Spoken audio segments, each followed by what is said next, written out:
Hey, and welcome back to another video. And in this video, we're going to take a look at how we can actually write an integration test within our SwiftUI project using Swift and Swift concurrency. Now, in this project, we're going to be writing integration tests for our view model. The reason why we're actually going to pause. The reason why our view models are integration tests and not unit tests is because they're a collection of different modules that interact with one another. And to learn more about this, then check out my video around what unit testing is. So let's get straight into it. So the first thing we're going to need to do is actually slightly refactor our view models. Now, let's just start off with our people view model. So a few things that we want to test in this view model, if we just go into it. So a few things that we want to test within this view model is, do our users get set when we actually fetch data? Also as well, do we get back what we need when our request fails for errors? And do our view states communicate the right state? As well as, do our functions return true if we've reached the end? And does pagination work as well? And does our reset function at the bottom here work as well? So there's quite a few things within this view model that we actually want to write, a couple of test cases for.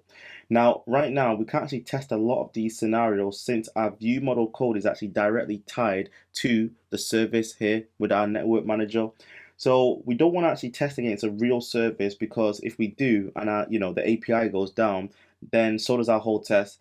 So what we're going to need to do is do a bit of refactoring and use dependency injection. Now this is something that you can learn about from my previous video where I actually cover dependency injection as well as mocks and stubs that you should definitely check out. So the first thing that we're going to need to do is actually add in a protocol to our networking manager so that we can inject this into our view model.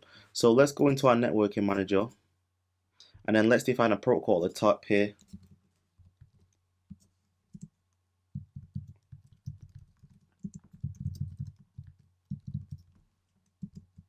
So what we have here is a protocol, and what we said here is just called networking manager, and this little word here, impl, this essentially just a shorthand for implementation. So this is me defining the implementation that I want any type that uses this protocol to basically get. So what we're going to need to do is, because we only have two functions within our networking manager that we actually want to have within our protocol, we want to move our request function here and here into this implementation, because that's what we want to give any type that uses this protocol the ability to make these type of requests. So let's add these in now. So when you're adding functions to a protocol, all we need to do is just literally copy the function signature. Cool. Now it's worth noting that with protocols as well, you actually can't have a default value. So we're going to take this out. Cool. And that should be fine now. And then we're going to copy our other request function here as well. And then we'll also take this default out here as well. Cool. So now we actually have our functions within our protocol. Essentially what we want to do is make our networking manager implement this type. So let's add that in now. Cool. So when you actually add in the protocol to your networking manager, you'll realize that nothing actually happens. And the reason why is because we've actually already defined these two functions here like so. So nothing is gonna happen. But when we actually build our mock network manager, you'll see that Xcode will complain and tell us to implement both of these functions, but we're not at that stage yet. So now that we have this set up, the next thing that we need to do is actually inject this into our view model. So since we have our protocol, what we want to do is use this as a type, and we want to set it in our constructor, since this will allow us to pass in any networking manager that conforms to this protocol. So let's add this now to our people view model. So we just go back into our people view model. Here, we just want to create a initializer. I'm just going to call it networking manager.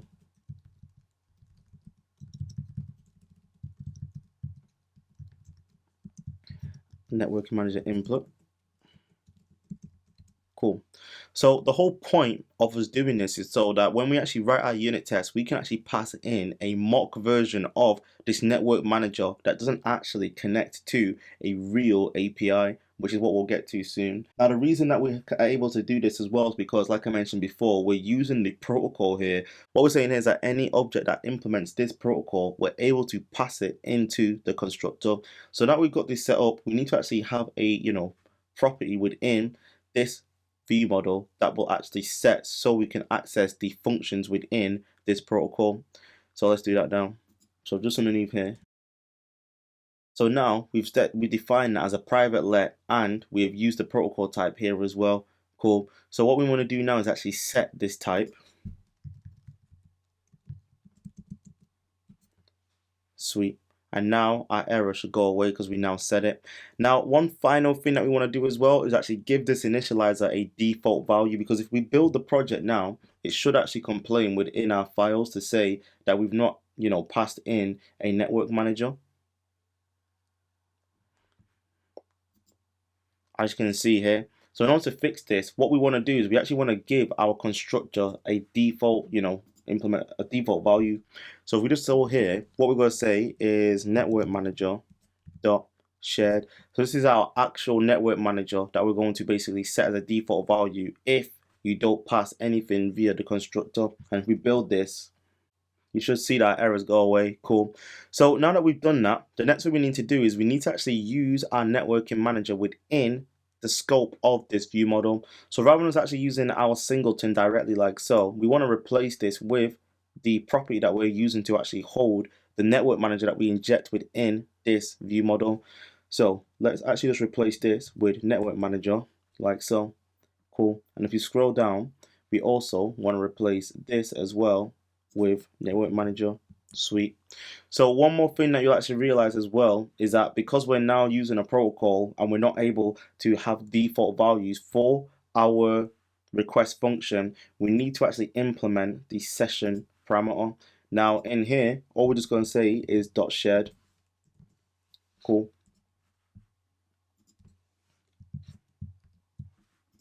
And then we'll do the same down below where we say .shared. Cool.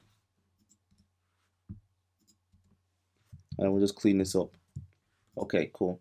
So now this is looking good. So we're now at a state where we actually have our view model where we're able to pass in our own network manager object to basically implement our own mock version. So now we've done that, let's actually start to write our tests for our people view model. So we'll create a new folder within our test folder.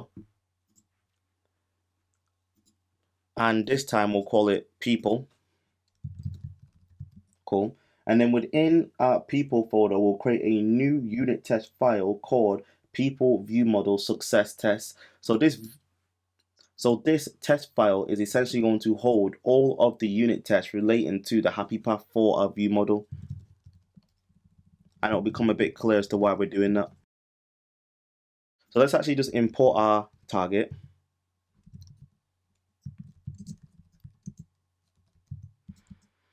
And then a lot of these functions we actually don't really want for now. So let's just take these ones out because we don't want them. Cool.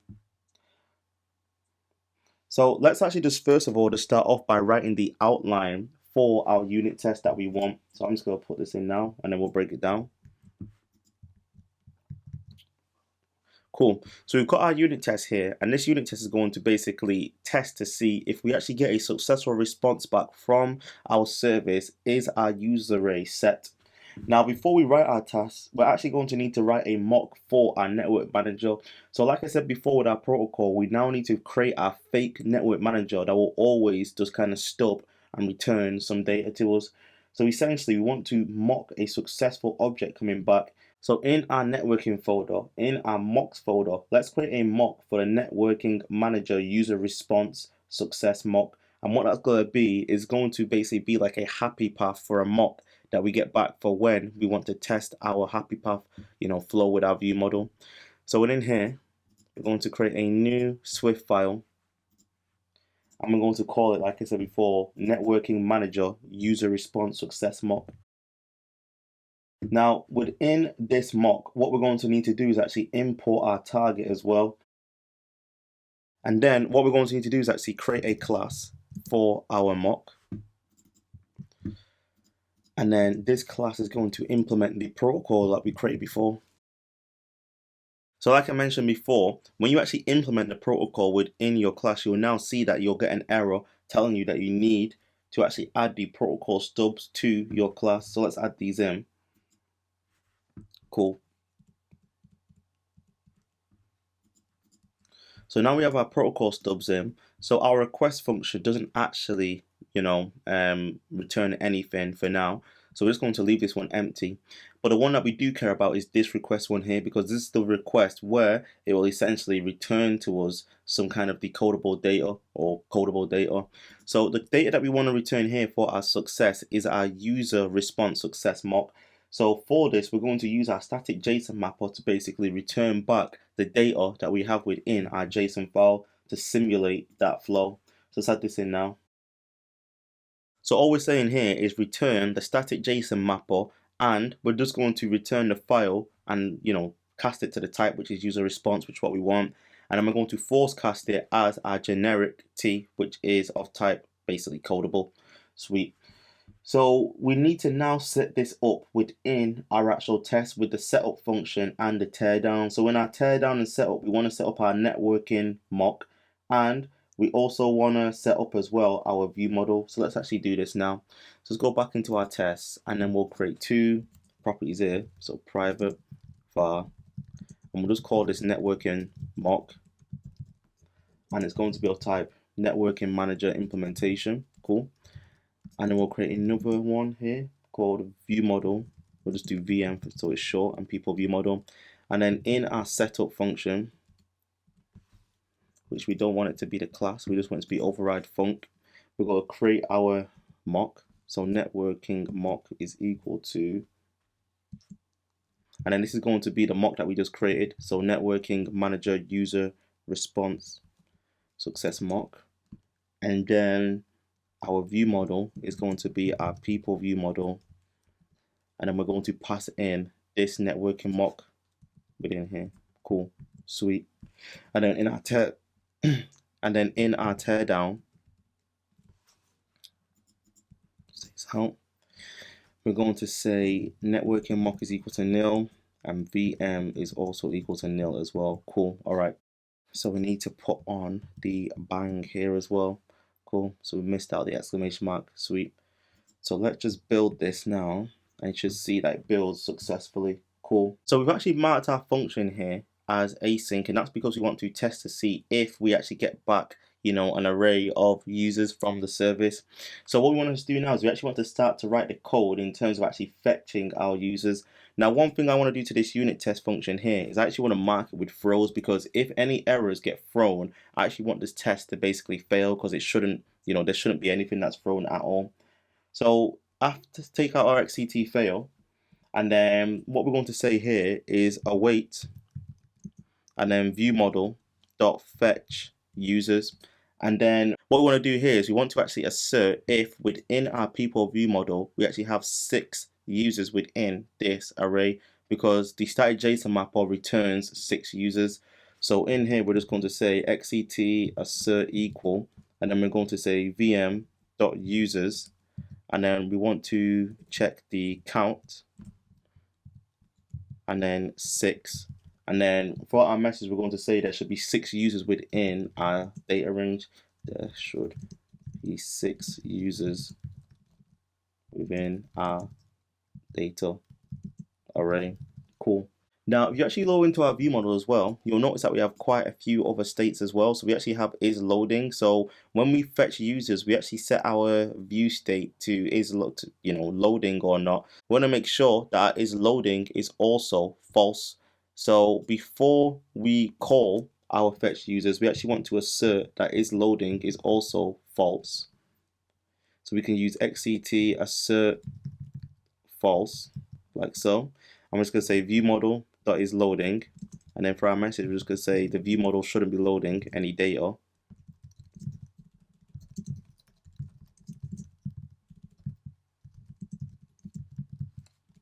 And then after we finish fetching our user, we also want to assert again that is also false as well, because it should be finished. So is loading should also be false as well.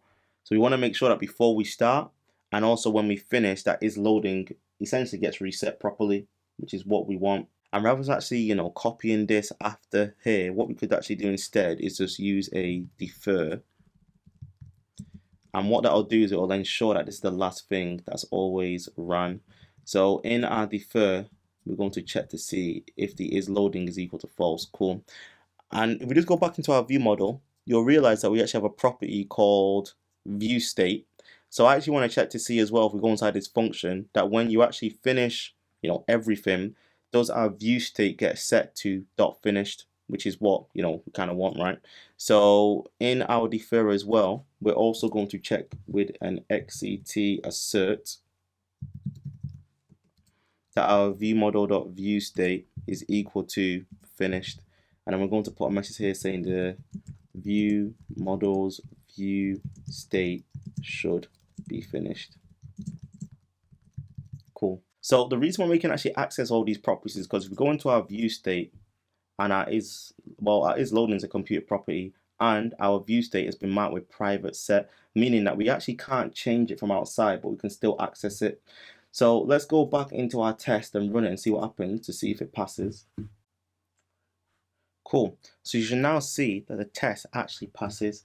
So now we've got our test working for where we essentially just want to fetch data and see if our user array is set.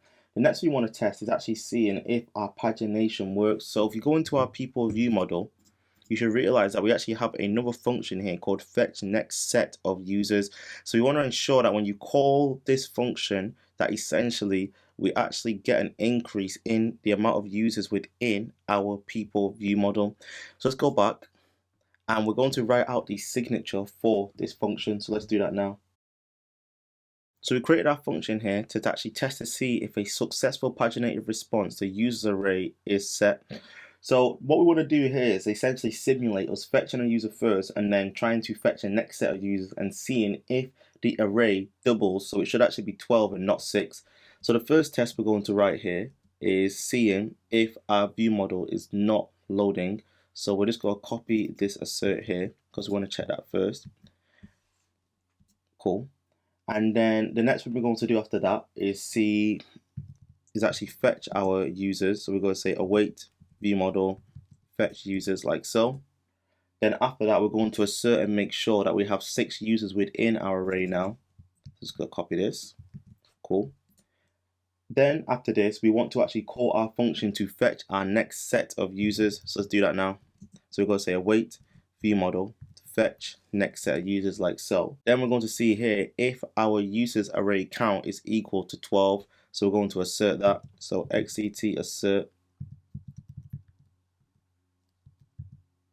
equal, and then we're going to say vm.users.count is 12, and then we're just going to say here there should be 12 users. There should be 12 users within our data array.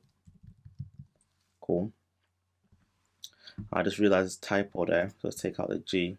It's not within, it's within. Cool.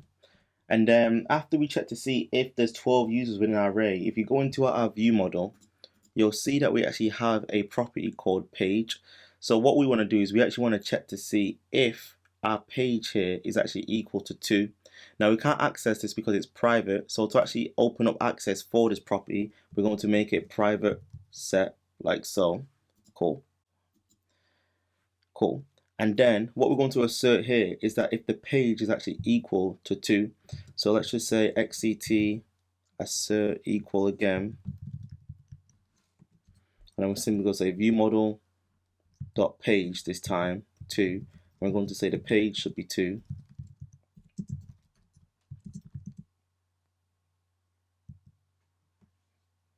And then after this, if you actually go into our fetching function in our view model, so as you can see, we actually don't use is loading, and we just set our view state here to finish. So we actually use fetching here. So if you scroll up, you'll realize that we actually have a property called is fetching. So we want to check to see if it's not fetching anymore, so it's finished fetching, and that the actual view model's view state is equal to finish as well. So we're going to just copy our defer from here, and then we're just going to add it above here like so. And then rather than checking is loading, we're going to be checking is fetching, and we're going to say the view model shouldn't be fetching any data like so. Cool. And then we just want to make sure that it's finished. So let's actually just test this out and see what happens.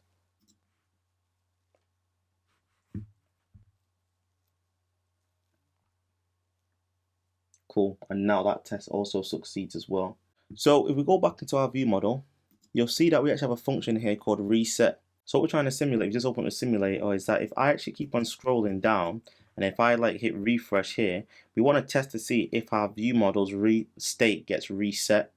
So in our fetch users function, we have this reset function that basically sets the page, removes everything, and just like resets everything completely. So we want to write a test to see if all of these get reset after you call fetch from a paginated state. So in our view model tests, let's create a new test function to actually handle this. So now we have our test here to say when the reset is called, the values is reset. So within this unit test, the first thing we want to do is we want to basically simulate the flow of us fetching users and paginating and then seeing if our values go back to what they were originally. So let's just work through this step by step. So the first thing we're going to do here is actually say await and then view model dot fetch users like so. And then we're going to assert that we have 6 users within our array of users, which is what we want to check. Cool. And then after this, we're then going to do some pagination. So we're going to say await and then view model dot fetch next set of users. And then we're going to assert that we have 12 in here. Perfect. Now after this, what we're going to do is actually check to see if the page is equal to 2, which it should be. Cool. Sweet. And then now we're going to simulate us calling fetch again, which will reset our view model state. So we're going to say await view model dot fetch users, and then this time when we call fetch users, we actually want to check to see if our users has gone back to 6 and the properties that we use have also gone back to their original values. So because our function to fetch users actually sets the values again, we want to make sure that the users array is 6. But if we go into our function, we want to make sure that our page is equal to 1, and because we call our fetch function and it resets our values, so let's work through this now. So we'll start off with our page to check if it's 1. So I'm just going to copy this here.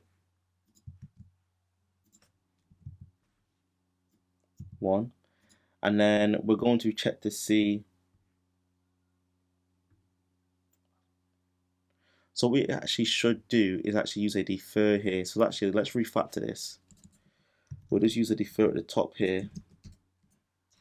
And then we'll move all of this to actually check at the, so it checks all of this at the end. Cool. So we want to check our total pages, and that should be equal to 2.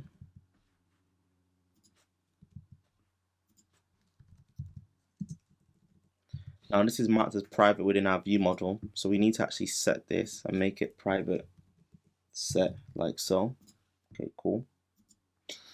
And then the final thing we want to check to see in here is that our view state is equal to finished. And what we should also check to see is that our loading is false as well. Cool. So now we're actually checking all of these values. So now let's actually just run this test to see what happens.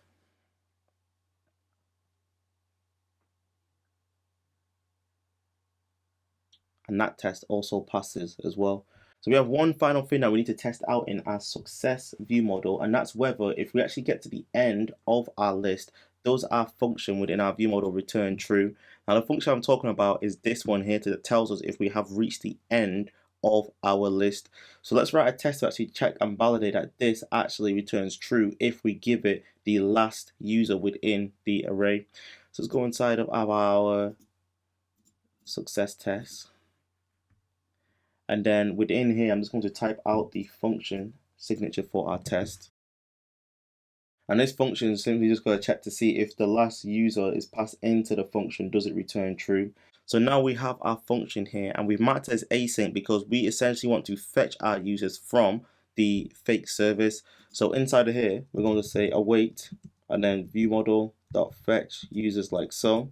Now we want to get the last person from our static JSON mapper. So let's just type this out now.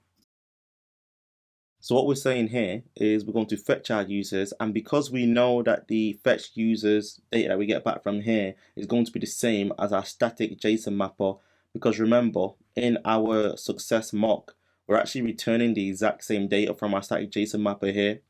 So what we want to do now is we essentially want to compare the data that we get back from our mock is the same last user that we get from the JSON file. So the next thing we're going to do is actually create another constant to actually hold our value for has reached end. So we're going to say let has reached end. And then we're going to say in here view model dot has reached end of, and then we're going to say user data dot last, or user data dot data I should say, because that's what holds our array of users, and then dot last. And then because this is optional, we're going to need to force unwrap it, which is fine. Now, if this force unwrap actually messes up, we actually do want our test to crash, so it's fine if it crashes because that means we've got to fix something. And then what we're going to say here is we're going to use an XCT assert true to say has reached end. And then for our message, we're simply just going to say that the last user should match, like so. Cool. So let's run this test and see what happens.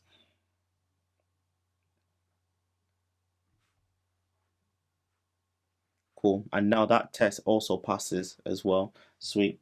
So now we've actually handled all of our success within, our people view model. We now actually need to do the opposite for our failure. Now, in order to actually do this, we're going to create a separate test file. So in the setup and teardown, we can create a mock for the failure scenario. So this is the reason why we separate out the success and the failure, because we can't simulate a failure with this success mock. So let's first of all just create the test file. So we're going to say people view model failure tests.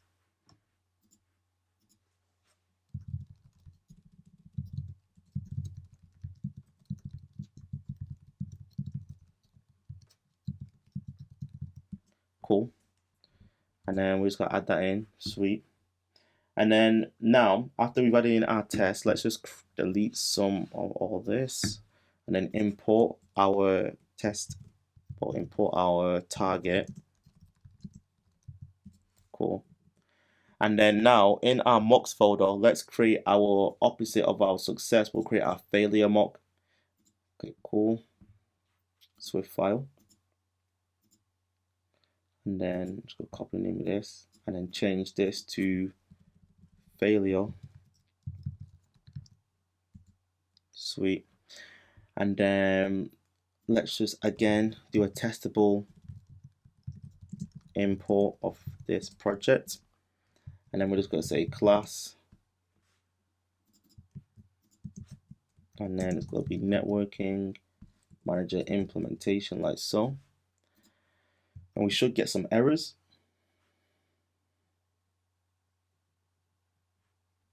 Perfect. So let's implement these.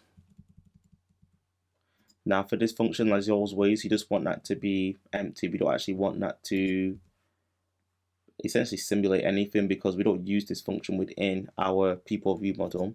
But within here, because this throws, we actually now want to throw our own error within this mock.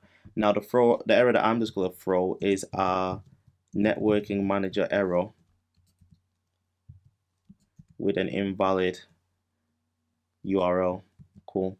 So it doesn't really matter which one you select, because we're not actually testing if a specific error has been thrown. We just want to just throw an error and see how our view model handles it. So now we've done that, we need to actually type our unit test within our people, failure view model. Now, before we do any of that, let's actually first of all just copy what we did before and actually set up our mock and our people view model.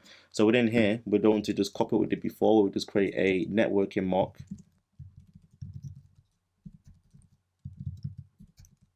and it's going to be networking manager implementation. And then we're going to also do the same thing for our view model. And then in our setup, we're going to say networking mock is equal to our networking manager failure mock. And then we now can set up our view model, which is equal to our there. And then our teardown we're just going to set them both to nil, like so. Cool, sweet. So now we've got everything we need. We can actually start to write our actual first test function. So the test that we're actually going to write in here is to check to see if our error properties are actually set when something goes wrong. Let's just write out the signature of this test function. Cool. So we see our function here is called test with unsuccessful response. The error is handled. So we just want to see if our error property has some kind of value and they've been set. So we don't specifically really care about what type of error has been set within our view model. So for this, what we're going to do first of all is we're going to check to see if our view model is loading, and then we're going to have a defer to check when it's finished loading as well. So let's just do this now. So I'm actually going to be a bit later. I'm just going to copy some of this stuff, right? So let's copy this from our success. You can type this out, but I'm just being lazy. So we're going to say the view model is loading, which is what we want. And we also want to check to see the view's loading state. We don't actually need this. And we want to check to see if it's finished. And we also want to call fetch users. So this is looking good. Cool. So now what we want to do after we fetch our users is we actually want to basically assert to see if our has error and our error is not nil. So within here, we're going to check to see with an assert true that our view model has an error. And for our message, we're going to say the view model should have an error. And then what we're also going to do here is we're going to say XCT assert not nil. And we're going to make sure that our error is not nil as well. So we're going to say the view model error should be set. Cool, sweet. So now we've actually wrote our test out to basically verify that when you start the test, the is loading is false. When you also start the test as well, after that, you're going to check and fetch some users. And then you're going to check to see if the errors have been set for these two properties. And at the end, make sure that the loading state and the view state is finished. So let's just run this test and see what happens.